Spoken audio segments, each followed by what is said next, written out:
Good morning mga sir. Today is maganda na yung panahon at ang sarap-sarap ng magmotor ngayon. Panigurado, excited na naman si Toothless natin. Ayun si Toothless, excited na excited yan, panigurado.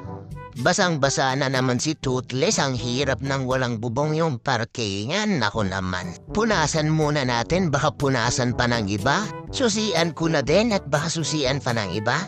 At punasan ko na nga at baka mamaya punasan pa yan ng iba. At sakyan ko na at baka sakyan pa nga din ng iba. Mahirap na, diba? At syempre, magguantes na rin tayo at baka may guantes pa ng iba. Suot ko na din yung isa sa kanan at baka makalimutan pa. Shoutout nga pala sa mga haters ko dyan na nagtataka kung bakit di ako nakakapag-upload na itong nakaraan. Nagpahinga lang ako, hindi ako nawala. Ganon talaga kaming mga pogi, kailangan namin ng pahinga. Mahirap kaya mag-maintain ng kapugian. Ito na, tara na, larga na. Siyempre, start na natin at baka i-start pa nga yan ng iba. Ito nga pala yung panahon ngayon, makulimlim ngayon. Joke lang yung sinabi ko kanina na magandang panahon ngayon. Sana hindi ako abutan ng ulan sa daan. Madalas pa naman akong abutan kapag alis ng bahay. Makaalis na nga at nang makapasok na mamaya madelate pa ako. Shoutout nga pala dito sa kalsada dito sa amin. Parang trail kaliwat kanan tapos masikip.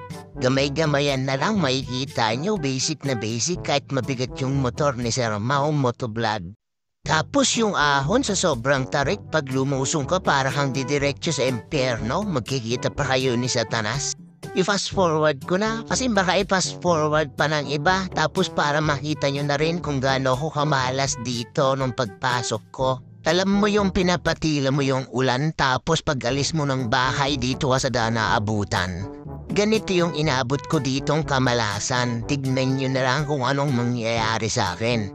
Shoutout nga pala sa mga katulad kong rider na nakakaranas ng ganito. Yung tipong humihintay mong tumila yung ulan tapos pag alis mo, bigla kang aabutan sa daan. Siyempre ano pa nga ba? Baba na tayo. Ayaw nating mabasa, kailangan pogi tayo. Ako kasi yung tipo ng rider na kahit may kapote sa bag, ayaw isuot. Dapat talaga gwapo kapag ka nagmumotor tayo, diba? Shoutout sa mga katulad ko. Shoutout nga pala kay Mang Berting at Aling Sonia na dumaan sa harap ko. Ayun, tapos kay Junior. Yan, nag-aayos ng motor, mukhang magsusuot ng kapote. Tapos tayo dito sumisilong lang, sa gilid. Gedli-gedli lang, ayaw nating maambunan. Andun na pala si Kuya Junior, nasa gilid na pala, akala ko magkakapote, hindi naman pala.